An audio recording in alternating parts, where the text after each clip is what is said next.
Thank you to those of you who are on the call. We are excited to get started here in just a second. Let's give people just a couple more minutes as they are joining the meeting this morning.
Okay, well, let's go ahead and get started. We don't want to waste any time this morning.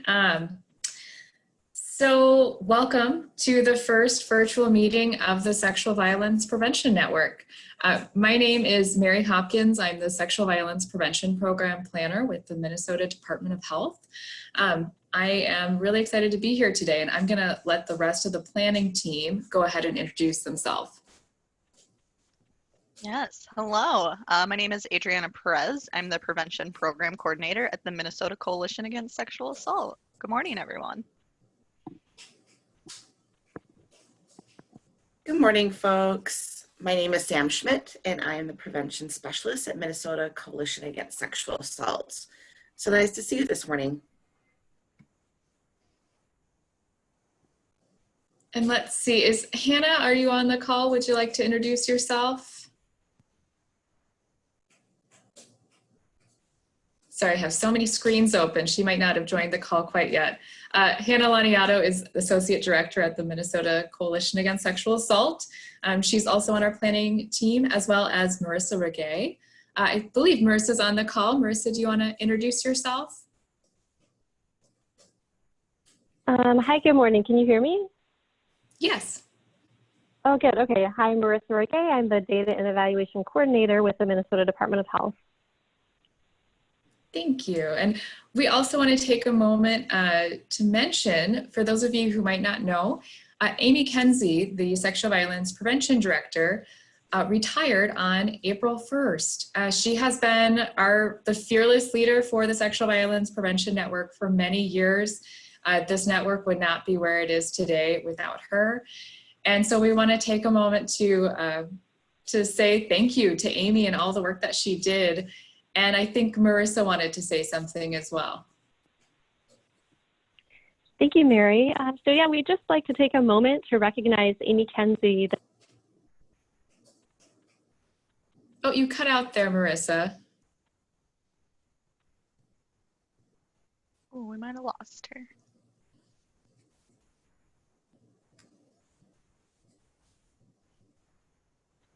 Let's see, let's give it a second. There's always some tech issues when we're doing these meetings. Okay, it looks like she's going to call in again. Sorry about that, Marissa. Well, I'll go ahead and start introducing the Sexual Violence Prevention Network as we get started, and then we can let Marissa share once she's back on the call.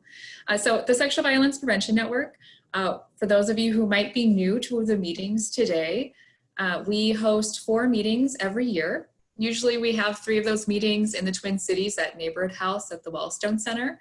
And then we always go at least one of those meetings out to Greater Minnesota to visit some of our partners. And now we might be considering doing more of these virtual meeting formats since we're doing it today. Well, and there we go, there's Marissa. Marissa, do you want to go ahead and try sharing again? Sorry about that, Mary. Can you hear me? Yes. Okay, thank you. So as I was saying, we'd like to take a moment to recognize Amy Kenzi, the director of our MDH Sexual Violence Prevention Program. As Mary mentioned, Amy retired from state service last month, and so this is our first SVPN without Amy. In 2018, we celebrated the 20-year anniversary of the SVPN, and Amy coordinated the SVPN for over a decade before Mary transitioned into coordinating the SVPN last year.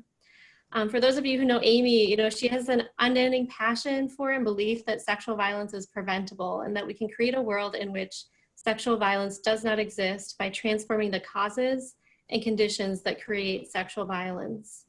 And she poured and pours her time, energy, and heart into this. I've personally had the honor of working with and learning from Amy for nearly a decade at MDH, and will just miss her so greatly. Words are truly not adequate to express the gratitude here, but just a huge thank you to Amy for all that you have done for this work, for everything that you've worked to build over the years, and just for who you are.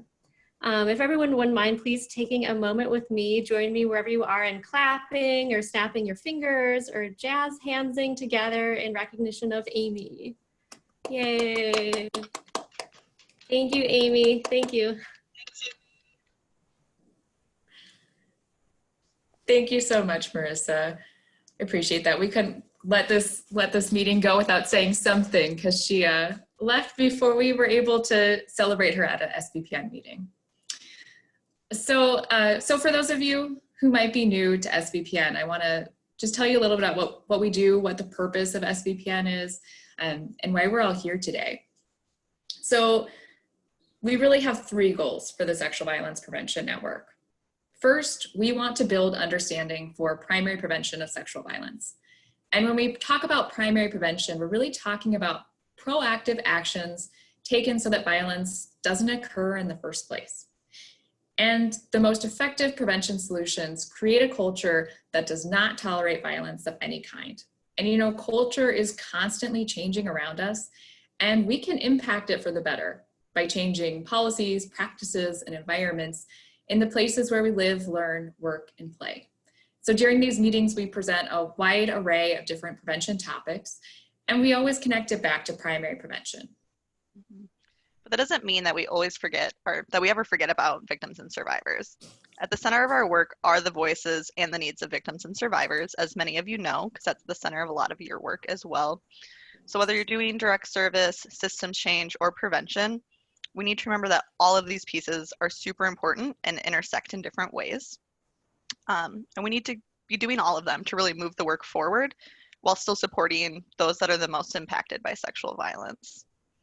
And then our second goal for SVPN is to share resources that relate to sexual violence prevention, which we will be doing during this meeting today. So you'll walk away with some nice tangible resources. We also share different events that are coming up. Updates go out on the SVPN mailing list, which is every 2 weeks. So lots of good ways to get information from this network. Mincasa also shares prevention resources on our email list. So if you are not on either of those, let us know, me or Mary, and we can get you added on. And then you can also sign up for updates from a bunch of different resources like Prevent Connect. They share what's happening nationally, and we'll be talking more about that as a resource later. As always, our presentations are recorded and archived on Mincasa's YouTube channel for access following our meetings, and I believe we send them out to folks who registered as well. And so as you know, this meeting is being recorded today, right now, currently, so you have the option of not using video if you would like for this meeting since it is recorded. We encourage it if you feel comfortable, but understand if that is not an option for you today. Thank you. And then our third goal is really about connection. So we hope that this space is helpful for you to connect with other people who are also interested in sexual violence prevention. I know this is a little different than we usually attempt to connect in our in-person meetings, but we do have so many ways to connect here on Zoom. So to get us started today, we have a chat question. If I can, there we go. So we are going to ask all of you to really work on connecting with each other today through the chat box, as well as at different times we'll be inviting you to unmute yourself and sharing as part of the conversation.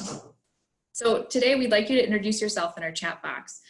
So we encourage you to introduce yourself with your name. You're welcome to share your pronouns, and type one word that describes how you're currently feeling today.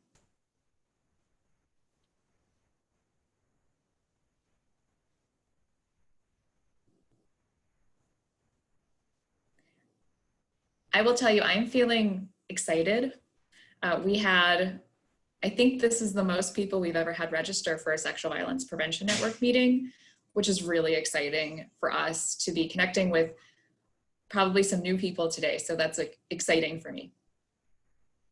Yeah, it looks like a lot of you are finding the chat box, which is great. If anyone has any problems, it's right at the bottom of your screen and it just says chat with a little word bubble, and then that should pop it up for you in case you aren't seeing that option.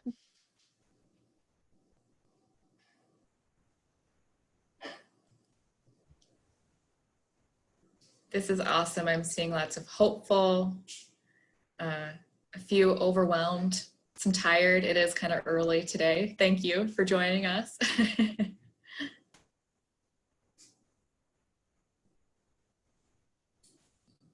People from a variety of organizations doing different work.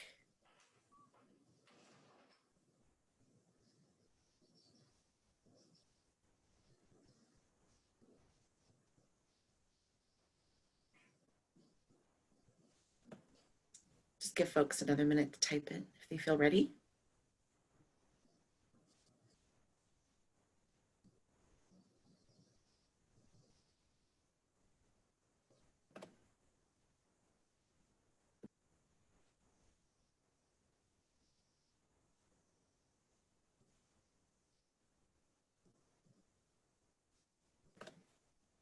Wonderful. Thank you so much for sharing a little bit about yourselves.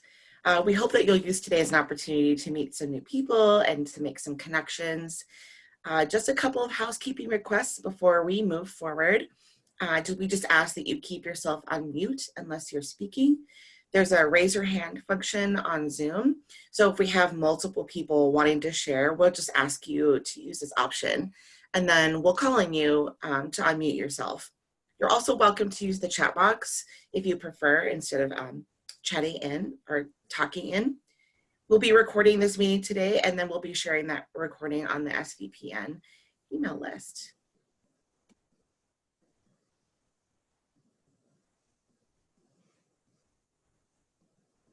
All right, I think we're ready to move into some conversation, everyone.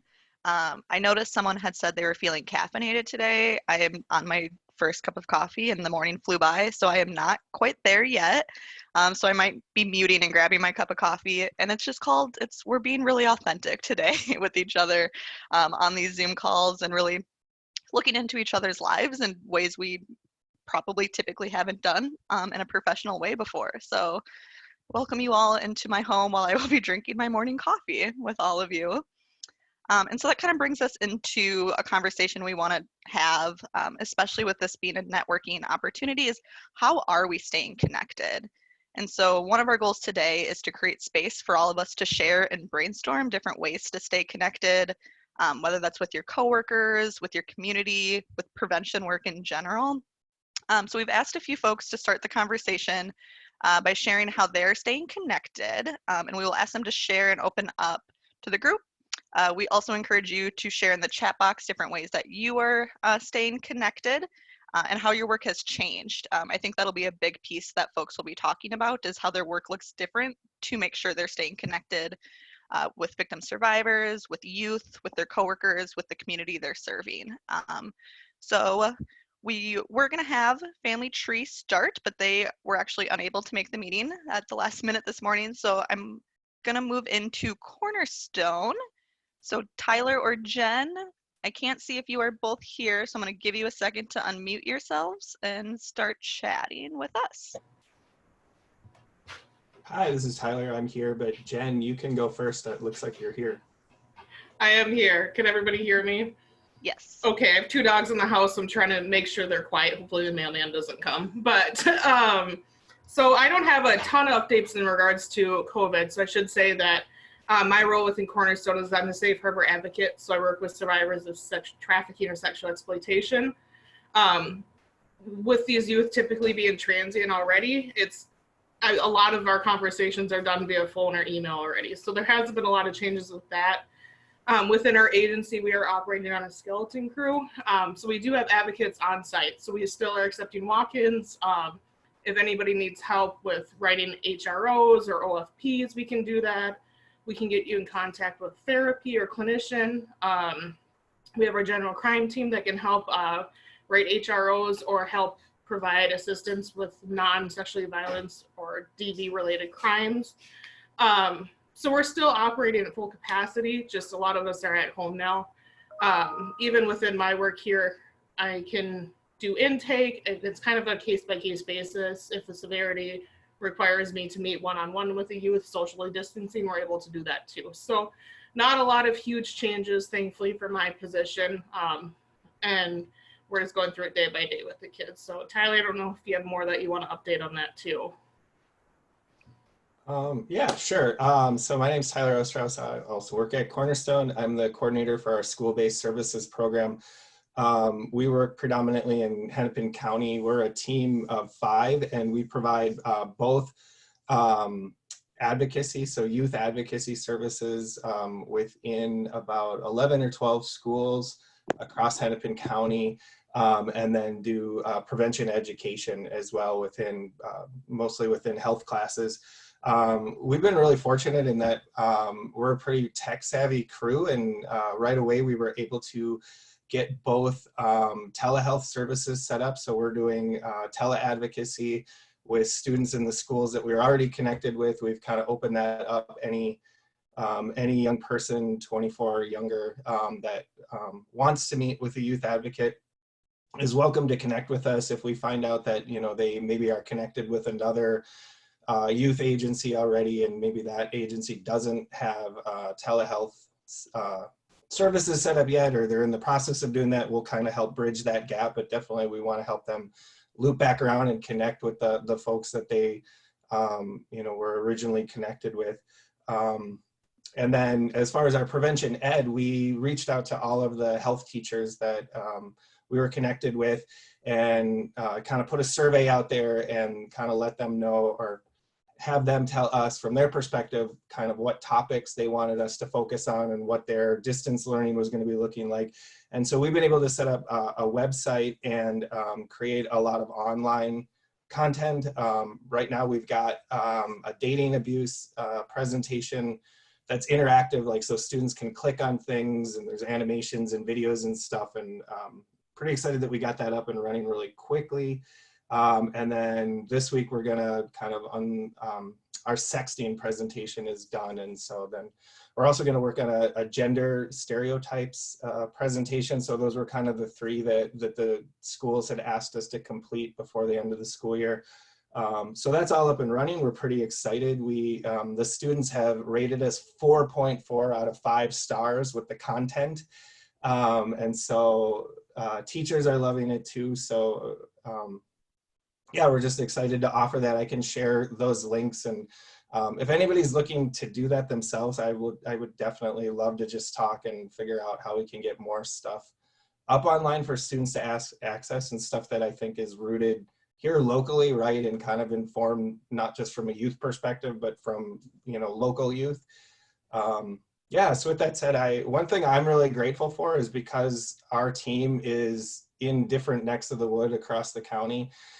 We don't see each other very much when, like before, kind of pre-pandemic, we have one team meeting a week for like an hour in person, and then we team up for presentations. But now I get to see my team twice a day because we have morning meetings and afternoon meetings. And so some of the silver lining in all of this is we've always wanted to get more online services, and we're doing that. It's giving us kind of the time and the space, and we're just connecting with more folks. Like here I am today, and I'm meeting all of you. So that's pretty cool. Great. Thank you both for sharing. It's really exciting. I do want to give just one little update that I'm aware of that Family Tree is doing since they aren't here.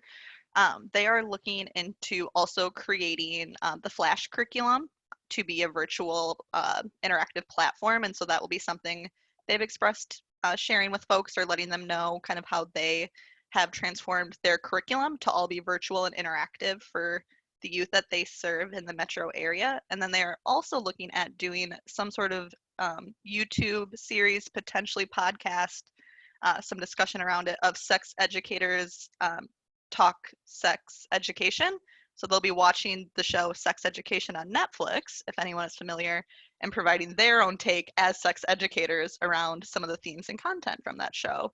And they'll also be creating different ways for parents to use that as a tool to have discussions. So both serving youth while also making sure teachers and adults can engage in that conversation and be learning more as well. That sounds awesome. I need to get connected to that opportunity.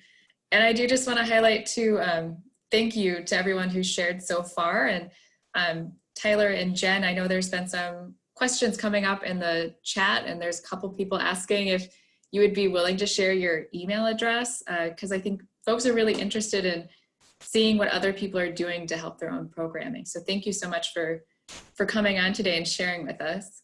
We have a couple more folks that we'd like to welcome to share some of what their organizations are doing. So I would like to invite Gitanjali from Sewa Asian Indian Family Wellness. They've been really uniquely pivoting some of their work to meet the needs of their community at this time. And so I asked them to share today. Yeah, thank you, Mary. I hope everyone can hear me. Yes, thank you. Okay, yeah. Thank you. So I'm Gitanjali Mittal, and I work for Seva AIFW, Asian Indian Family Wellness, as Mary described. So we work basically with South Asian community, but this COVID has kind of changed the whole scenario in the sense that we have expanded the work to those who are in need, irrespective of the race or the country they belong to. So the problems that we faced when this COVID started, and which is still going on, is like everybody else, we are not in in a situation to meet the people one-on-one. So that is one thing that we are kind of missing, but we are trying to cope with that in our own way, like everyone else is doing. So, and the legal issues, because the court cases have been delayed, so that has created a stress in the DV victims. So how we are coping with that is we do FaceTime, and we are doing wellness calls to people. So every week around 30 people, our community advocate calls 30 people to check on them. We are doing food donations. There are virtual clinics where people can come and talk and seek help.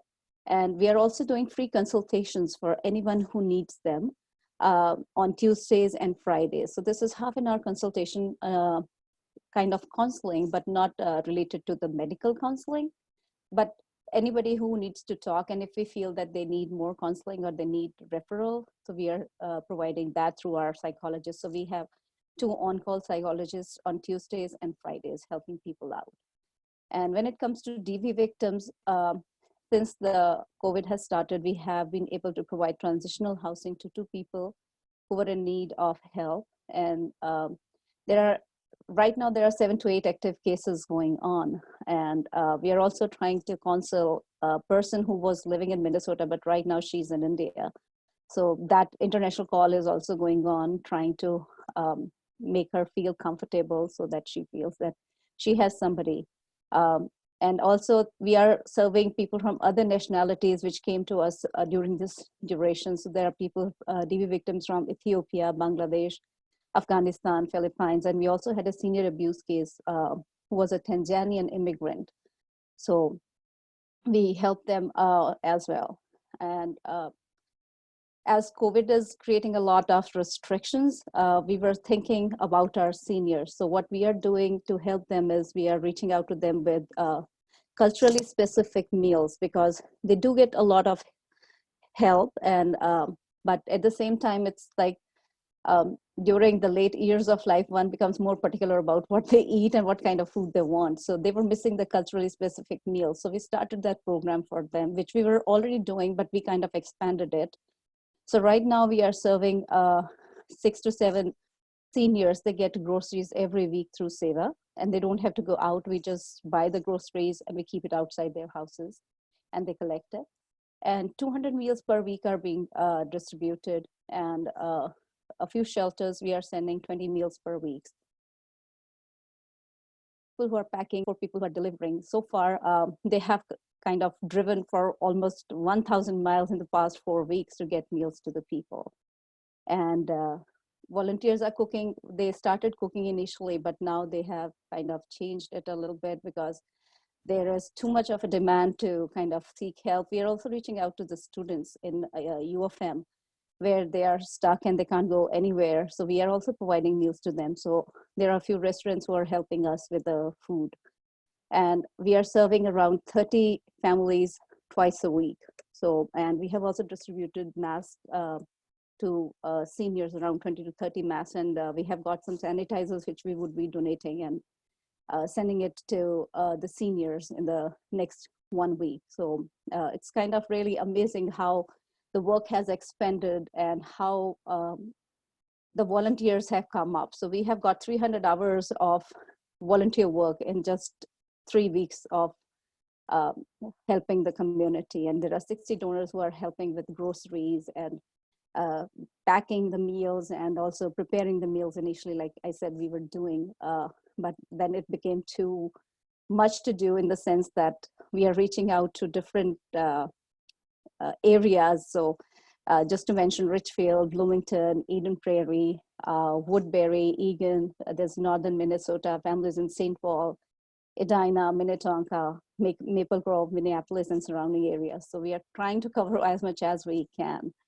And it's kind of really amazing how during this duration, how people have come together and how they are collaborating, how they are helping everyone else. So it's kind of really interesting to see that kind of help and that kind of sense of community. So it's kind of really interesting. And we also are trying to reach out to the DV victims in the sense that we have started a shelter art project. I don't know some of the shelters, if anyone is from any shelter in Minnesota. So we have reached out to all the shelters in Minnesota for an art project, for which we are thinking that we would be, the 3 best entries would be getting a $300. It's not a competition, but it's more like trying to bring out the creativity, but at the same time, honoring the art and creativity of the person who has done a really good job. So we are trying to reach out and spread that kind of positivity as much as we can. Thank you so much for sharing, Gitanjali. I just want to say, you know, one of the reasons I invited her to share today is because our prevention work looks different right now. And I really appreciate Tyler and Jen sharing how they've been able to stay connected to schools and some of the youth that they've been working with. But there's also so many basic needs that aren't being met right now. And one of the keys to preventing violence is creating community connections and community accountability.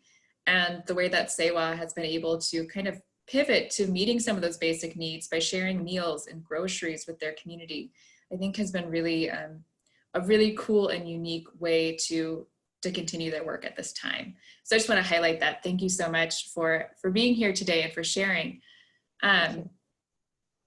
Okay, and then we have one more person that we had asked to share today, and then we will open it up. So I'm sure some of you might have questions, or you might want to share the ways that your organization is working right now. But first, I'd like to invite Ashley Taylor Boucher. Ashley is the program director at the Sexual Violence Center, and we invited them to share some of the ways that SVC has been shifting their work at this time. Thank you, Mary. Hi, everyone. So just quickly for folks who don't know, the Sexual Violence Center provides free direct service support and advocacy to people who have experienced sexual violence in Carver, Hennepin, and Scott counties. We serve folks age 12 and up, so not necessarily the little ones. We have shifted everything to be remote. Ignore the fact that I'm in my office right now. Kenosha and I are the only people who are in the office. Nobody else is working from the office. So we're doing everything from home right now, and we've made all of our direct services, as many as we can, to be virtual. So that means that our 24-hour crisis line still being answered from home. Our one-to-one counseling, we're using a platform called Doxy, which a lot of folks use for telehealth and therapy. I believe it is like HIPAA compliant. So that's what we're using for, we're calling them virtual walk-in counseling sessions. So we have a couple of these doxy rooms open during our normal operating hours. So 8 a.m., 8 p.m., folks can just click on our doxy link and come in and meet with an advocate. There are our staff, we have a staff of 9, and right now we're rotating on who's taking these shifts to be able to meet the needs of people coming in to chat. We're also doing support groups online. So towards the middle of last year, we had been contacted by RAIN, and they had offered us a help room, which is their online chat room service. And so they designed the entire thing. They control the entire layout, how that works. They make it all, they set it all up for us. And so we offer this support group platform for folks to come in. It's completely confidential and anonymous, and it's just chat based. And so when they come in, they're assigned a name, which sometimes is like Brave Otter, Purple Rain, something really random, so you can't really tell who you're talking to, which could be good and also kind of can also prevent building some of that community as well. So there's pluses and minuses there. But so we're offering those support groups a couple of times a week. We have 3 general sexual violence support groups, and then we have a queer survivors group that happens on Wednesday nights, and a women of color group that happens on Mondays at 1. And we're still doing things like harassment restraining orders and OFPs online as well. We've had quite a few of those. That has been a lot of what we're doing right now. And what we're doing for those is we're still using the doxy rooms, but we are walking folks through their paperwork together, like we would be chatting right now, in the doxy rooms, so that they can get those in and get those done. I think that like the biggest thing that we're not doing right now, because we can't, is medical advocacy. So that is a huge barrier for folks being able to reach us right now. Normally we'd be dispatched to the hospital when a forensic nurse examiner goes in for an exam, and right now we can't do that. So we're working with our nursing programs so that they are filling out a release for follow-up with each victim survivor that comes in, that lets them know if they want us to, that we will call them within a couple of days to follow up to see if there's anything that we can help them with, or just services that we can provide or connect them to. I think that sums it up. Thank you so much for sharing, Ashley. We really appreciate everyone who came on to share today some of the ways that their organization is adapting at this time. And we really want to open it up. You know, these were a few folks who we had in mind, who we wanted to let share, but I see we've already had a couple people in the chat asking some questions and some other folks wanting to share. So please feel free to enter into the chat if you have questions, or unmute yourself if you'd like. I would like to go ahead and ask, we had someone from Alexandra House who offered to share how they have been continuing their youth services. Would you like to unmute yourself and share with the group?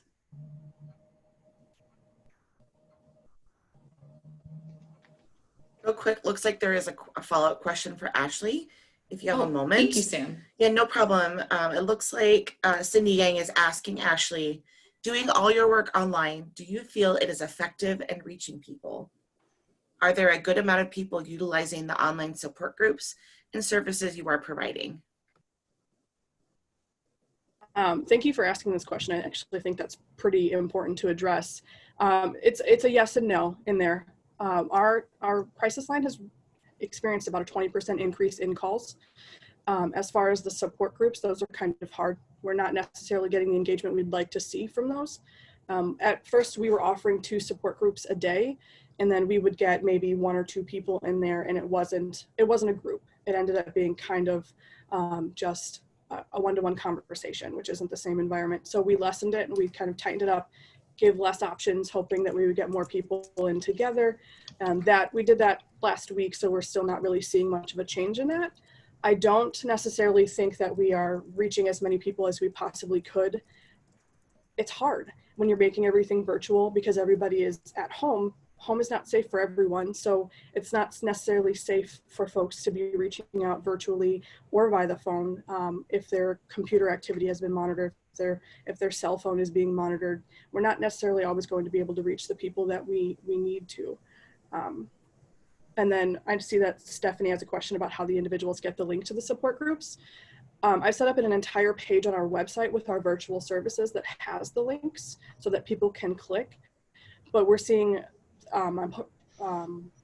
folks call in to our crisis line, and then we're directing them to the links, or I'm posting it on social media and they're getting them that way. So advocates on the phone are directing people to sexualviolencecenter.org/virtual, and there you have our doxy room links, our support group links, all of the calendars, everything in kind of one place. Yep. Otherwise, they're getting it through social media, news blasts, that. Thank you so much, Ashley. And we can share some of these resources after the fact as well, and we share the video with the group. Okay. Does anyone else have questions for our presenters? Or would they like to share how their organization is adapting at this time? This is really a time where we welcome you to type in your questions or comments into the chat, or unmute yourself to share with the group. Hi, this is Dawn with Alexander House. Hi, Dawn. Thank you. I can share a little bit. We do have our crisis line up. We are still housing people. We have our legal services going on. This week, we actually started virtual support groups. As Ashley was saying, we're using DoxyMe as well. And so directing people to our website to get connected with those services. But we do have, we're still fully functioning, although like someone mentioned earlier, like we're not actually going to hospital calls and some of that. We're trying to do some of that virtual follow-up and working with that. I work more with the youth services piece. And so hearing Tyler talk earlier, we did create some presentations, pull some different materials together.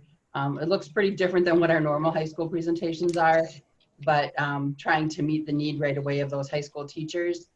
So we had a couple of different things that we were working with on them. We are now getting to see some of the evaluations from those students. So it's good to see that some are getting used in the schools. We are hearing from some schools that they just don't have the time. One of our districts is literally ending next week. They just don't have the capability to keep their students going. And so they're ending their school year early. So I would say about half and half of our schools are using some of these presentations that we've sent out. As far as supporting our students that we were working with already, we run support groups and do individual advocacy in the schools as well. So we're making one-on-one phone calls to students. Some are reaching out, some are not. But I think the ones who are needing it know that we're here. And so we're making those connections and have had some really good calls. It was interesting. Most students say they don't like being home, but I talked to a sexual assault survivor the other day who said she gets up in the morning now and she doesn't dread going to school and seeing her abuser. And so for her, it is so much nicer to not have to deal with that part of her day and having to see that person in school all day long. So small benefits in the middle of all of what's going on for some of our students and as their journey's going on. We're starting our virtual support groups next week. It took us a little bit with youth services and trying to figure out what that would look like. We're pulling kids from all different schools. So we're looking forward to that. And then one of the things we've always done a leadership institute the last few years. And so we've moved that to August and we're really hoping that we can bring students in. We put the applications out yesterday and have already had some responses. So that's a real positive for us, that students want to be engaged in those kinds of things. So I think right now it's just really trying to stay engaged and let youth know that we're out there and that we'll be out there all summer as well. Our summer programming will probably look very different. We usually go into the middle schools and work with younger students. So we're really trying to figure out what that would look like. and our Lino Lakes juvenile centers and incarcerated centers for our youth. We have not been able to do that programming. So it's just a lot of, trying to navigate this new normal and seeing what it looks like.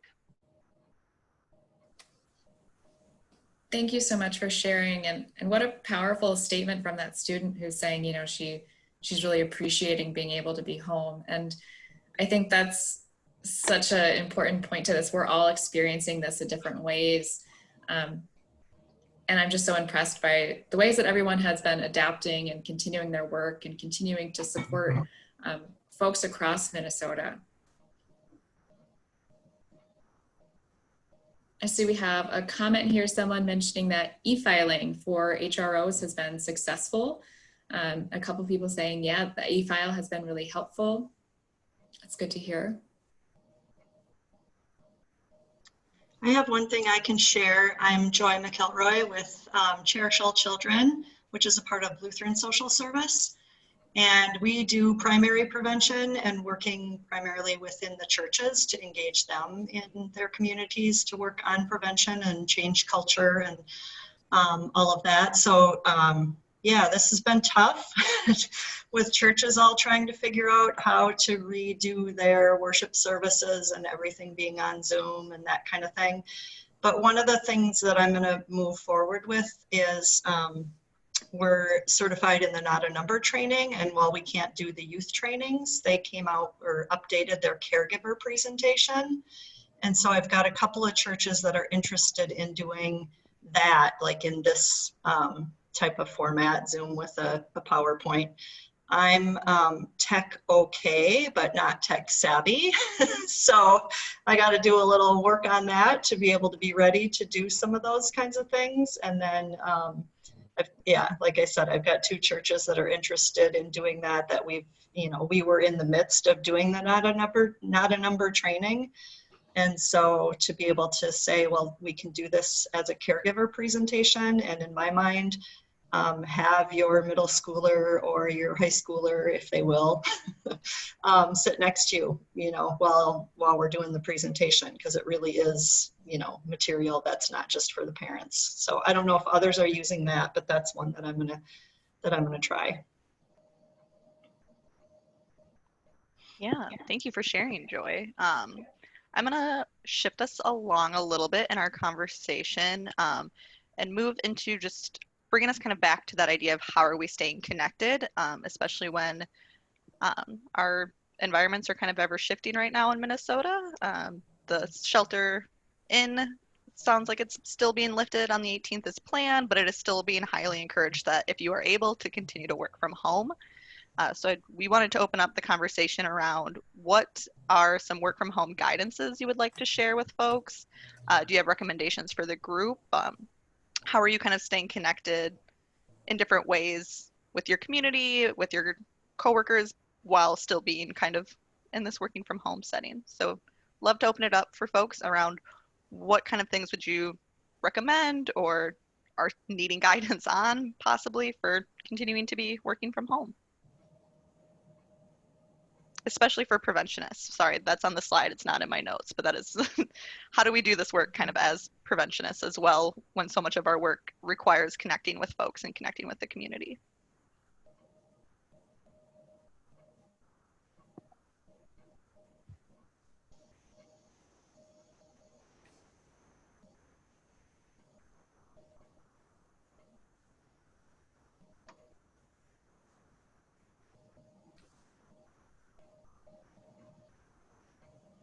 And maybe we're all struggling with working from home. I know we had mentioned earlier this kind of a benefit from this whole process is getting more comfortable using online tools. I think that's been a really huge benefit for myself. It's just getting more comfortable with using Zoom, using Skype, using these new tools that we haven't always used before, in ways to stay connected with my coworkers and my colleagues, and even partners like Mincasa. We've been able to meet and have video calls where we might have just had a phone call before. So now we're getting more comfortable using some of these tools that I think will will help us in the long run. Oh, we have Maggie from Violence Free Minnesota chatted in and saying they are compiling and sharing mindfulness resources to their member programs weekly, and also encouraging staff to take breaks during the workday, taking time away from screens. Yeah, we don't have that kind of unrecognized luxury of just getting to get up from our desks and go chat with our coworkers anymore. So there's not that natural instinct to kind of walk away from your screen. And because so much is moving to technology, we're so tied to our computers, I feel like in a different way than we even really recognized before. And so that's really great that you guys are sharing out these different resources for folks to remember to take care of yourself. Oh, we've also have some online reading groups. That's really exciting. Talk and share about different books that have been inspiring. Oh, you guys are doing all kinds of stuff. You just didn't want to talk about it. Increasing presence on social media, having blogs. Meditation links. Mm-hmm. Psychological first aid. Interesting. Weekly trivia tournament. That's fun. And I also encourage you, for those of you who are sharing, what resources are you using? What mindfulness websites have you found helpful? If you're using an existing trivia website, let us know what that is so we can all benefit. Looks like Georgianne Rumsey has their hand up, so I'm going to invite Georgianne to talk in if they would prefer. Thank you. One of the things, I work at the ARC Minnesota, and one of the things that the ARC Minnesota has identified is, that we've shifted to using technology to do our work. And one of the challenges for many people with intellectual and developmental disabilities is that many of those tools are not explained in a way that is thoroughly accessible to them. And so the ARC has created a work group internally with self-advocates, and we hope to launch this week a self-advocacy window doorway. And it's separated into different areas. And one of the things we're focusing on are tools to help educate and help people to learn how to use Zoom and how to use those different platforms, because many times it's very, confusing, and they're not able to connect with other people in ways that we have all been able to do in the last 3 to 4 weeks. So I just wanted to share that as one of the things that we're working on. I also see a hand from Catherine Gadiant. Catherine, would you like to talk in? Yeah, thank you so much. Georgianne, I would love to see what your resources are. I can say I work for mental health resources, and we do case management and assertive community treatment for adults with SPMI, so severe and persistent mental illness. And I train our new staff, and I will say that I have found technological literacy is a real barrier, and it's just exacerbating a lot of disparities that we already see. And so if there are more resources that people have, that would be really helpful. I'm doing video tutorials and making other pages and pages of different tutorials that people can do, and trying to work one-on-one with staff. But it's also, we're trying to find a way to be mindful about doing this sustainably. I'll be honest, I'm experiencing a little bit of frustration and how can I do this better?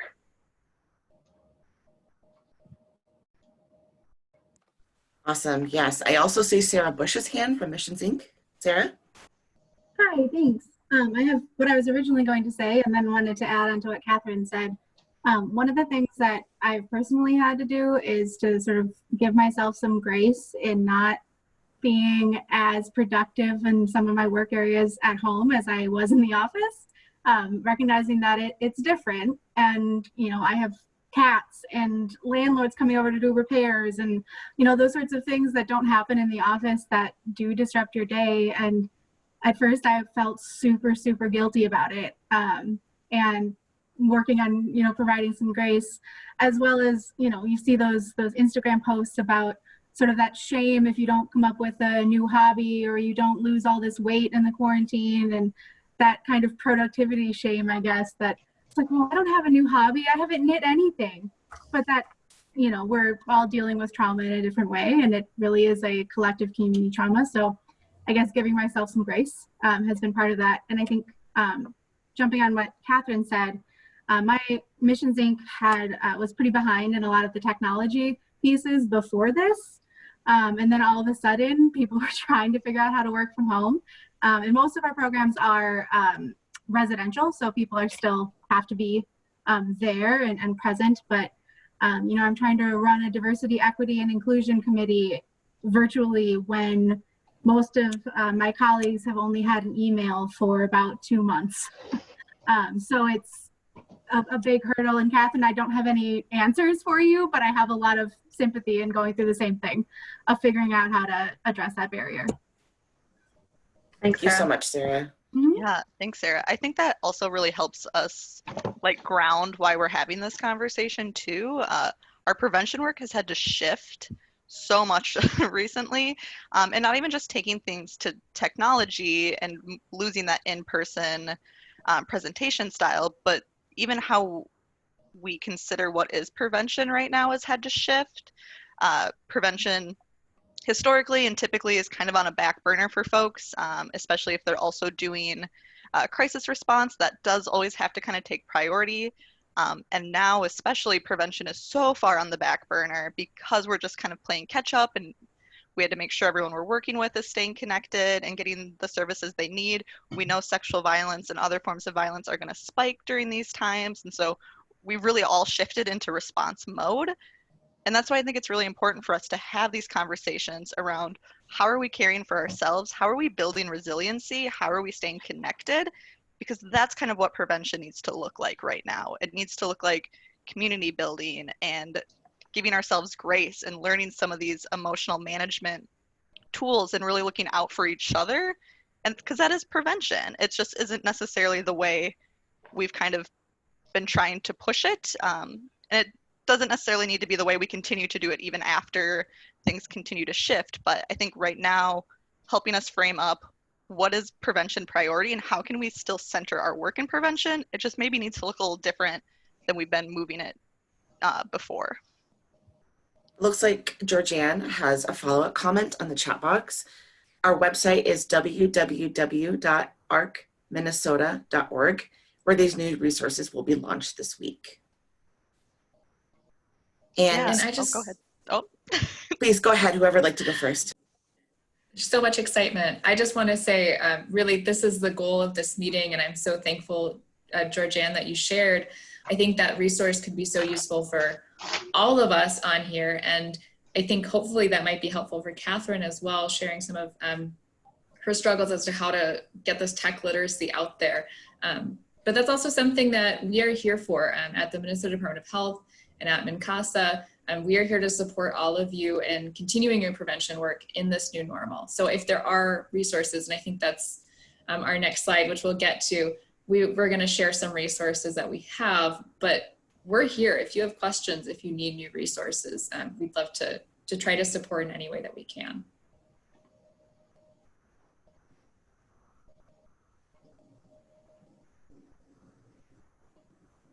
One follow-up comment from Stephanie Hildebrandt. We have a weekly wellness virtual group for staff, a time to check in, talk about personal challenges, and a way we can jump in to support one another from home.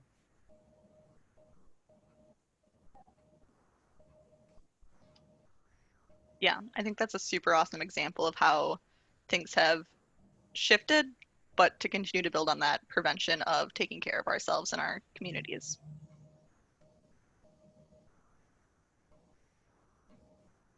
Any other thoughts around? Hi, this is work? Gia. Oh, I yes, can Gia. speak on psychological first aid if you feel like we have time. Otherwise, I'm happy to just send along resources so people can look at them later. I do think we have a couple minutes if you would like to share. Okay, here I am.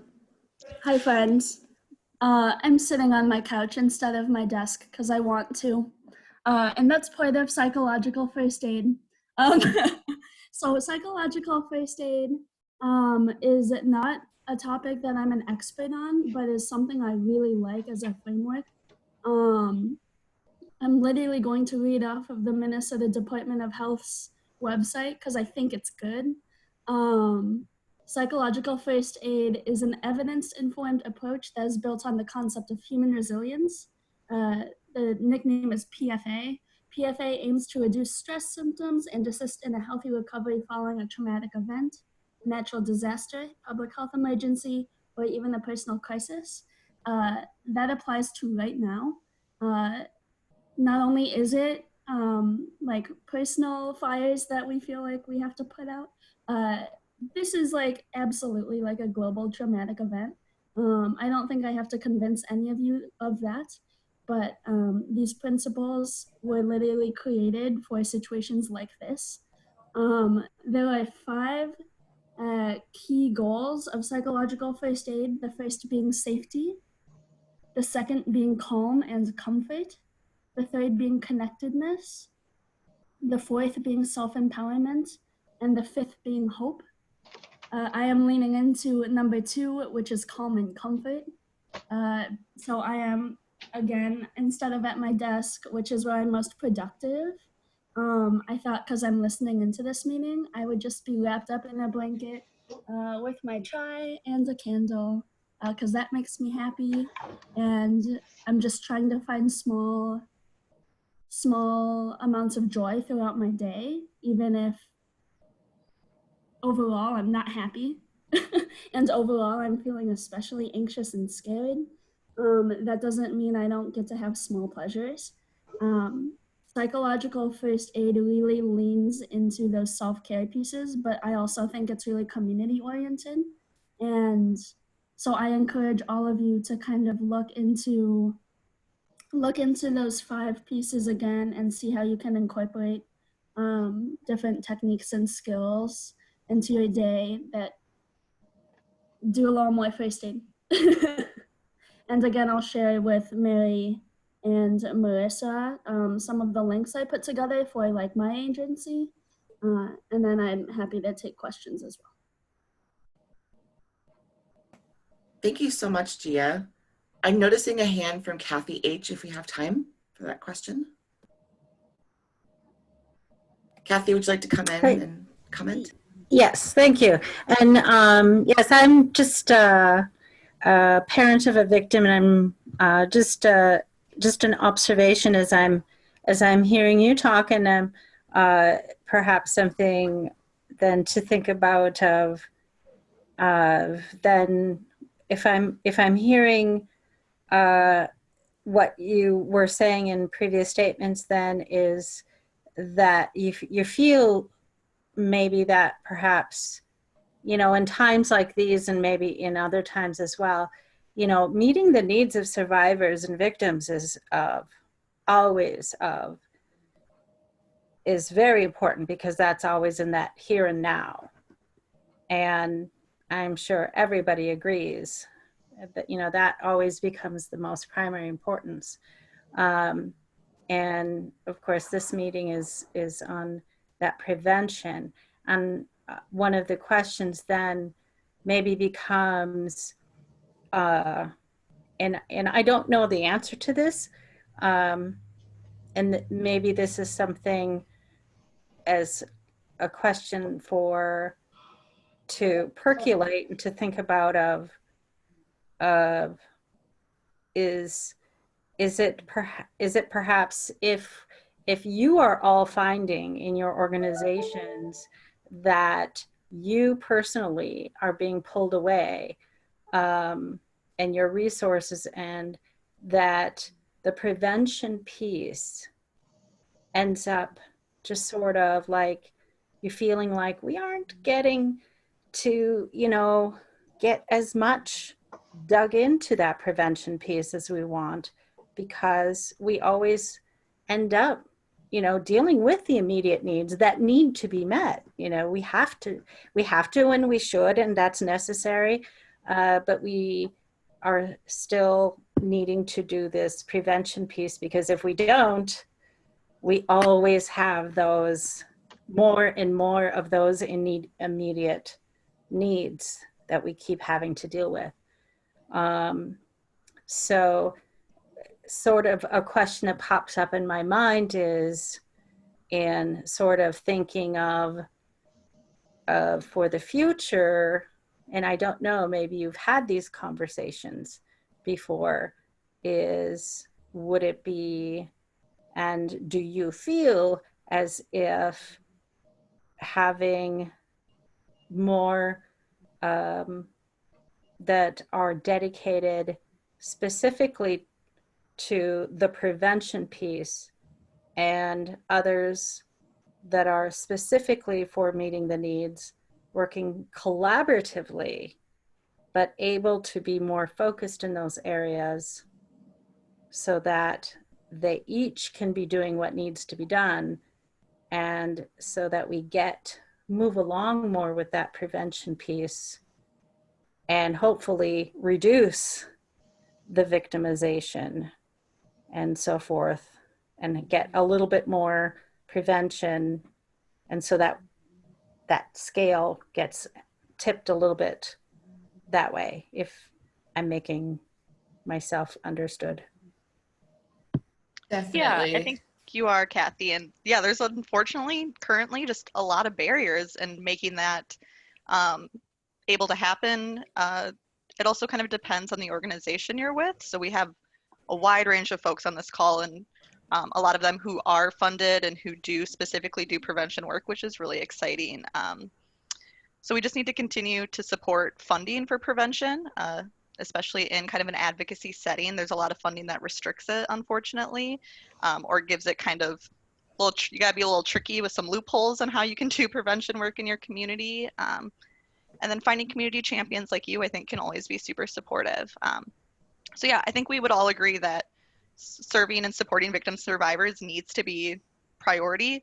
And then we need kind of those other options and positions and people who do focus on that primary prevention piece. So one thing that's really exciting about Minnesota, and I think that could be a good segue into some of our resources to figure out how we do this, is we do have a really strong prevention focus in Minnesota, which is really exciting. And so we're a bit ahead of the curve in some ways on supporting prevention work, having legislation that is actually funding prevention work that happens in Minnesota. So it is super exciting to see just even the amount of people on this call. Like, prevention matters in Minnesota, and we're seeing it happen to the best way it can in a lot of communities, and we're definitely continuing to push that work forward. So thank you for kind of bringing that up as something that we need to continue to work towards and find different solutions. So kind of going from that, some ways that MNCASA is doing prevention work or has resources around prevention work. So I went really broad with this slide. So I'll try and give you kind of as much tangible detail, but I figured if I go broad, you can go explore and find more of what you're looking for. I would really encourage folks to follow us on social media. We share a lot of content that is not only ours, but our members or different articles that are coming out. Typically, any new prevention resource we create will be on our social media page as well. We do a lot of resources that we try and reach as wide of an audience as possible. And then we also do some very advocate-focused resources. But you should typically be able to find those on our social media pages. And we are probably the most active on Facebook. But we do have an Instagram and a Twitter that we're really trying, you guys. So give it a follow. We'll see if we can get those platforms boosted. As mentioned earlier, we also have a listserv. So I will share my email at some point in the chat if you don't already have it. Oh, or maybe Sam, who is super on sharing in the chat right now, can share both of our emails. And so if you are not yet on our listserv, we can get you on that. We again share out all of our resources we create on that listserv, share other resources folks are creating, different events, lots of different opportunities, and that's totally wide. So you do not need to be like a specific MNCASA member to get on our social media or on our listserv. And then we also have a prevention website page. And that's really fun because we also have our Rosemary Project initiative on there, which is all about making prevention tangible and actionable and giving folks different ideas on how they can be doing prevention in their community.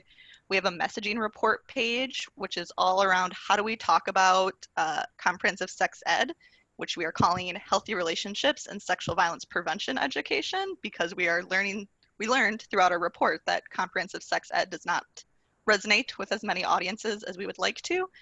And Sam has created a lot of really awesome resources to help push those conversations forward and build connection. We have some for parents and advocates right now on how you can connect with those communities. And then we have a couple of assessment tools to really help you find out, is the prevention curriculum you're using a promising practice?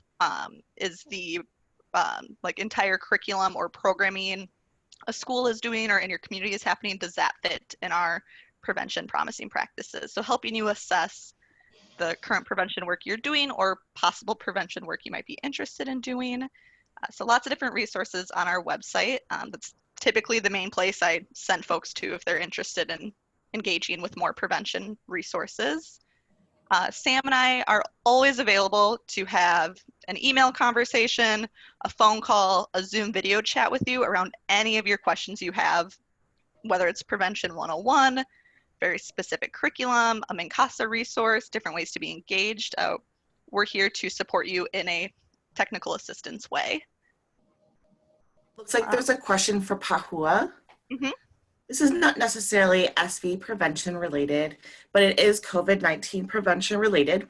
So we can table this conversation, but I was just curious, as the stay-at-home order lifts, does anyone have any plans on when/how to implement face-to-face services? Law enforcement is starting to have some face-to-face interviews with victims, and we've been invited to attend, but I'm not sure how that's going to work for everyone. Not all staff are comfortable doing this yet, so I wanted to hear if other agencies are experiencing something similar. Feel free to contact me outside of this meeting too, pahua.vang@ramseycounty.us. Yeah, I think that's a really great question too, on how can we start transitioning back into face-to-face conversations and meetings, interactions with victims and survivors and other community groups we're working with. And that would be another great way to connect with MNCASA and MDH as well around any resources that are coming out to help support that. And we can open up the floor in a little bit here for folks who maybe have answers to that or are also having some conversations on that as well. And then Sam just shared our contact information. And Mary will potentially share some resources as well that I think are probably looking at responses to that conversation on a national platform. So that'll be another good resource for people to tap into. For those of you who are currently members of MNCASA, we have a couple different platforms for you to tap into us, and we welcome folks to join us as a membership. We have some different layers, so you can be a partner program, potentially an ally, or even just an individual member. So we're really hoping to get everyone connected and a part of our team. So we have member calls every other week right now. We're doing prevention calls where folks doing prevention work can connect via Zoom like this and share what's changing, what's happening, what are they looking for, what are their needs, and really connect with other members across the state. And then we also have forums. So lots of different conversation can be happening, and those are really there for more of you all connecting with each other versus directly with MNCASA, because you're all each other's best resources. You're doing the groundwork, you're out there doing the day-to-day community work. And so any way we can help keep you all so connected to each other is the best support that we can do. So we're hoping that we can help continue to build that community connection with all of you doing this amazing, hard prevention work right now.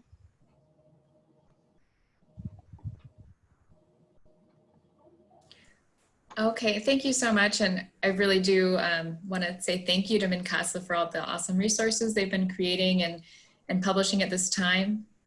I also just wanted to make sure that everyone on the call is familiar with some of the national resources that we often go to, and some of these places that have been creating new resources really regularly throughout this pandemic. So let me see if I was just going to share with you my screen so you can see what these websites look like. And if you have been to SVPN meetings in the past, or if you're on our listserv, you might have seen some resources from these folks. These are who we often rely on for some national guidance. Prevent Connect is the first place that I often go to, and I just want to highlight their web conferences. if you go to past conferences, you can see lots and lots of great webinars that they have hosted in the past. And just recently in the last month, they've hosted 2 webinars that are specific to the COVID-19 pandemic. So the first one here is Preventing Violence in Our Homes, Meeting This Moment with Connection, Care, and Justice, and Let's Connect, Sexual and Intimate Partner Violence During a Pandemic. Those were both really great webinars. If you missed those, I don't think I attended either of them in person or live because the registration filled up so quickly, but you can watch the recording on their website. The National Sexual Violence Resource Center is another really great resource for both advocacy and prevention. And I want to highlight they have some specific resources for COVID-19 response, but NSVRC also has this really fantastic online learning program, and they actually created a new blog post that walks you through how to get started. And I think this is a really great resource as we're talking about how prevention looks different right now. If you have a second, maybe you were supposed to go to a conference or go to a training that's been canceled. Here's a great opportunity to get some learning in about any of topics related to sexual violence, really from advocacy, evaluation, as well as lots of great prevention resources. I also wanted to point out a resource that I haven't shared as much in the past since we are focused on sexual violence, but the National Network to End Domestic Violence has had some really great resources recently about responding to COVID-19. And at this time, really, we are all connected in this. And as we continue to do sexual violence prevention work inside people's homes through our virtual services, some of the tools and lessons learned from our domestic violence colleagues can be really helpful at this time. So I wanted to highlight the National Network to End Domestic Violence, and specifically a project that they have at techsafety.org. And I'll share these resources when we share the video with everyone. But tech safety, as you can see here, exploring technology in the context of intimate partner violence, sexual assault, and violence against women. I know we had some questions raised today about how the best ways to use technology when supporting folks. And this is a really great resource to go to if you have questions. And then last but not least, I want to highlight Futures Without Violence. Just another great national resource, and they've had all sorts of specific new resources coming out during the COVID-19 pandemic. You can see right here on their homepage, they have resources for survivors experiencing unemployment or working remotely, as well as resources for kids and families. So I encourage you, if you have time or if you're looking for resources, to explore some of these websites, because there's all sorts of cool stuff in here if you start looking. There is a question from Allah. Have you taken notice of any innovative ways of doing prevention from other national agencies? I know there was a little bit of sharing, but wanted to make sure that I got Allah's question read aloud. Yeah, I responded in the chat box. We're seeing very similar work that's happening in Minnesota nationally. So different digital platforms of trainings, whether that's specifically for advocates or connecting with schools or campuses. Social media campaigns were one that was talked about in the webinars that Mary shared, and then just different general ways to be doing community support work. So I believe in one of those webinars, an organization talked about doing different meal services and meal delivery for people in their community, how to do mask making, really finding the gap areas that their community needs and stepping up in that way. But we're not seeing really anything kind of beyond how we've been doing work across Minnesota, where it's shifting to meet these needs virtually, or shifting kind of the lens of how we typically see and talk about prevention. We're pretty on par nationally. We do see a lot of trends of really opposite ends of the spectrum of people really looking to try and find things they can be doing for prevention, whether that's because that's their primary job or they have a lot of funding in that area. So trying to find different ways to engage in trainings, prevention activities, things like that. And then all the way to this other end where prevention has fallen off for a lot of people because they've had to move really intensely into response and shifting how their response services look.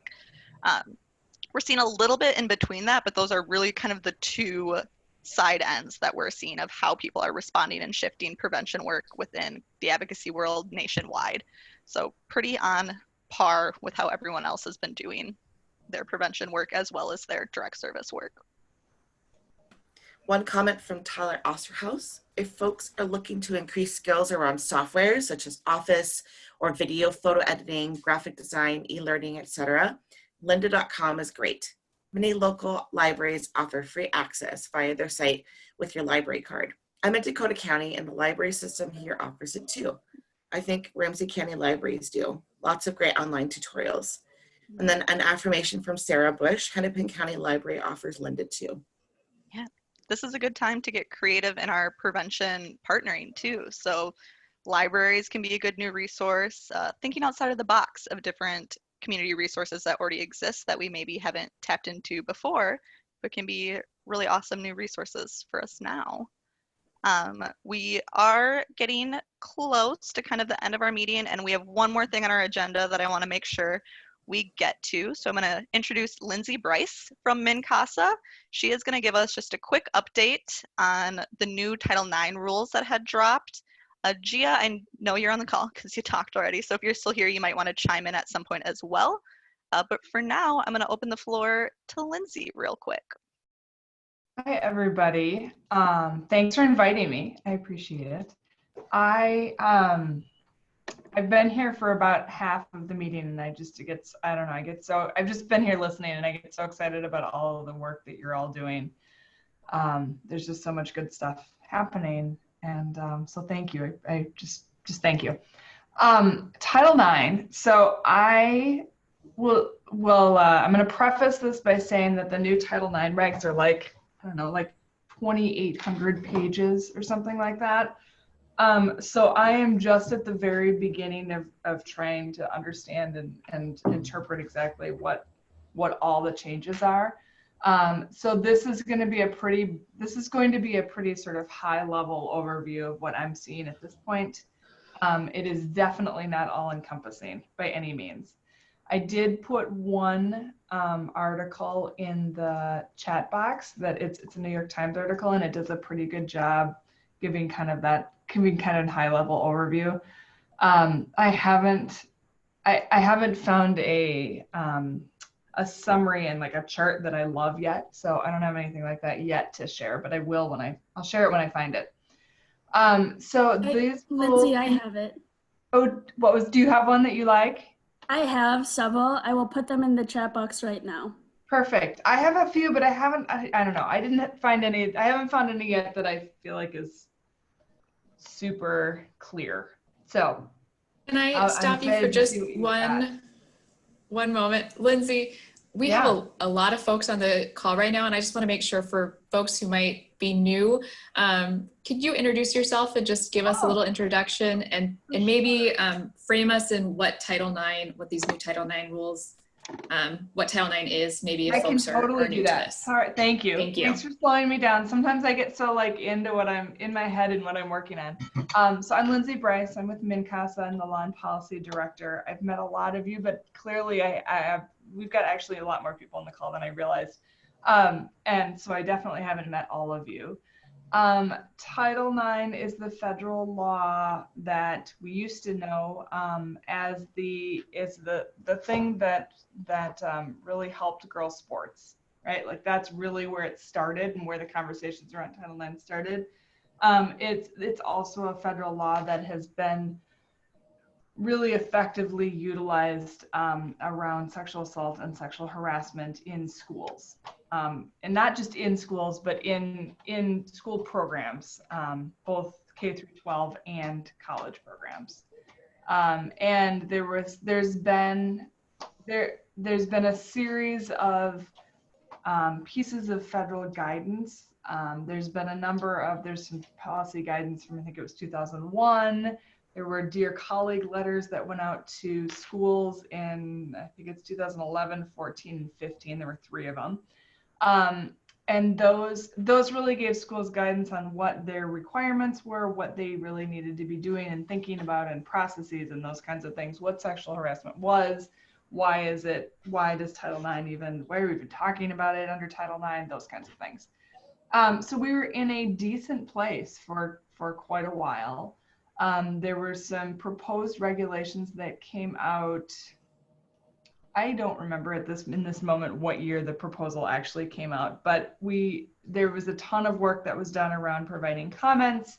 The Department of Education has to go through and really digest all of those comments. So it has taken them quite a while, which is good, to actually get these new regulations out. This is the first time that we'll have really codified regulations related to Title IX and sexual harassment and sexual assault. Previously it was these sort of more informal letter processes. So overall, here are a few things that the new regulations do. They narrow the definition of sexual harassment, so they protect less students. They require colleges to hold live hearings, including cross-examination, and the person cross-examining the cross-examination is done by the advisor of choice.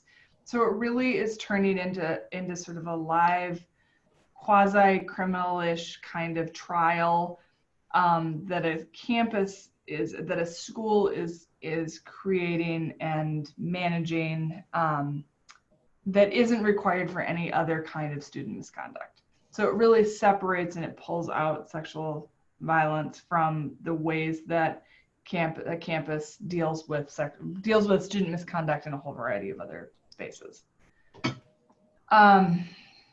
It allows the institution to choose their evidentiary standard. They can choose a lower or higher evidentiary standard. There isn't a specific requirement around that anymore. And it also limits the complaints that schools are obligated to investigate. They're now only obligated to investigate student misconduct that's brought to an official with the authority to take corrective action through a formal process. So when I think about that, I think about things like Michigan State and Larry Nassar.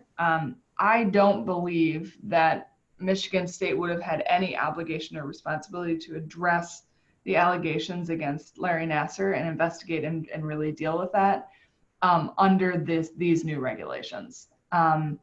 Those victims were reporting to athletic coaches and trainers, and I don't believe that they will be defined. I don't believe they're defined under these new regulations as an authority, official with the authority to take corrective action. So that's how problematic these new regs really are. On the school side, there's been a number of schools that have been investigated by the feds and fined. The school culpability piece in the new regs has changed also. They're now they must prove deliberate indifference, which is a higher standard. The schools are only responsible for investigating incidents that are alleged to have occurred within their programs or activities, which is a different way of talking. It was broader before. And then there's this piece about religious schools. Schools are about religion and sort of how that impacts and how that intersects.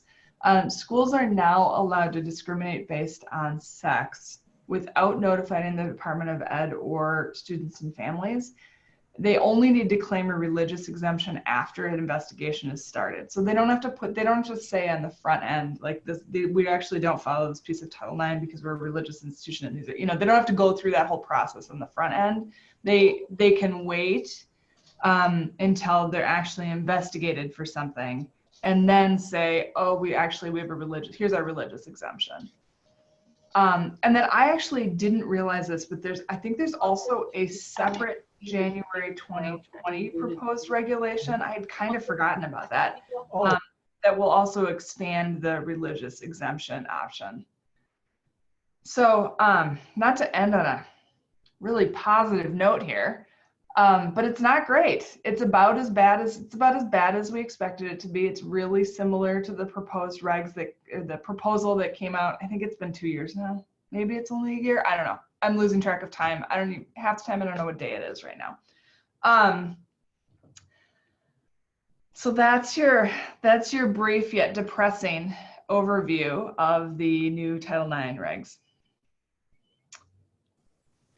Thank you so much, Lindsay, for joining us. I know we had a packed meeting today, but we wanted to make sure that we had a second just to recognize that these new rules came out, and there's a lot going on and a lot to understand. So thank you for giving us a high-level overview, and maybe at our next SVPN or at a future SVPN, if folks are interested in learning more, maybe we could continue this discussion at another time.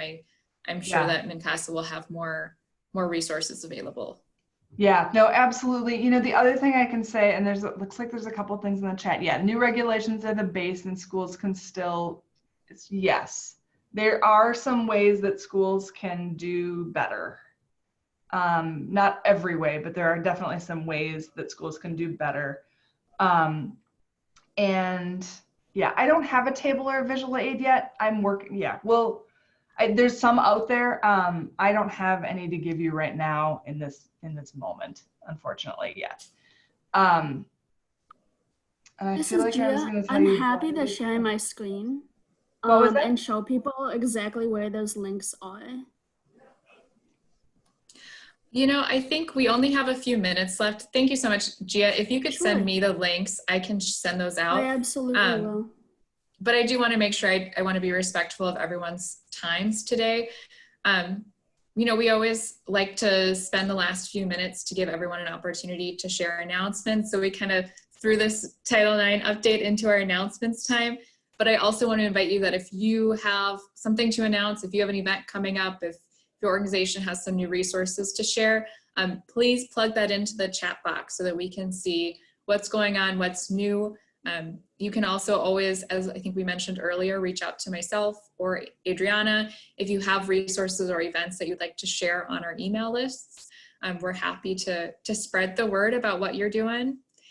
And finally, today, we also want to go back to our one-word check-in question. So we're asking you how you felt at the beginning of the meeting. We had some hopeful, some happy, some excited. We also had some tired and hungry and overwhelmed. So we wanted to check back in with you at the end of the meeting and ask how you're feeling now. After we've had some chance to talk and discuss and connect, we'd ask you to once again plug in one word into the chat about how you're feeling today. Yeah, and I'll just share mine. I'm feeling really ignited was the thing that came to my brain. Just the amount of passion from everyone on the call who shared through their microphone or shared through the chat. Like, I'm just really ignited by the passion we have in Minnesota, both for serving victims and survivors and for connecting around prevention. So thank you all. That's a good way to get to the end of my week. I agree. I'm seeing motivated, energized, grateful, connected. This is really fantastic. And I know we have so much going on in the chat, and I will also send this out afterwards, but I'm gonna plug in here a couple times. We do have a survey that we'd love for you to complete for us, particularly since this is our first virtual meeting. We are learning how to best connect with folks in this new way. So let us know how this went for you, if there was anything that we could do better in the future if we do more virtual meetings in the same way, depending on what our world looks like in a few months. Yeah, and I think going off kind of the end of our Title IX discussion real quick, if you have topics you would like us to focus on, we're happy to take that input. Or if you're interested in doing a presentation yourself for SVPN, we would love to hear that too. So reach out to me and Mary any way you can or know how, and we'd love to hear more from you all. Please let us know if you have any other additional access needs. I know that Zoom is sometimes not accessible for everyone. So if there's something that we can do differently or we can work together as a team to meet those access needs, please let us know.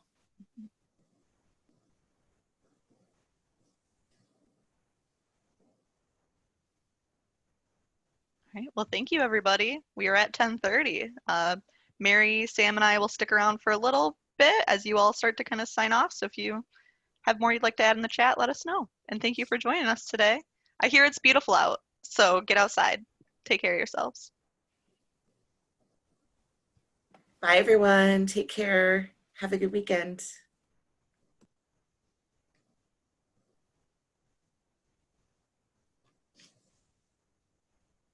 Melissa and Mary, I just sent you an email with the psychological first aid stuff, as well as the Title IX stuff I included in an email to Title IX folks statewide.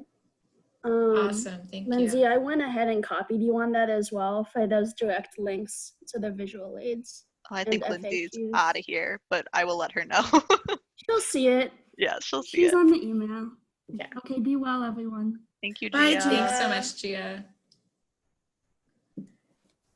And then, can I get a copy of the chat box? Yes, to I'm also help- gonna stop recording 1 second.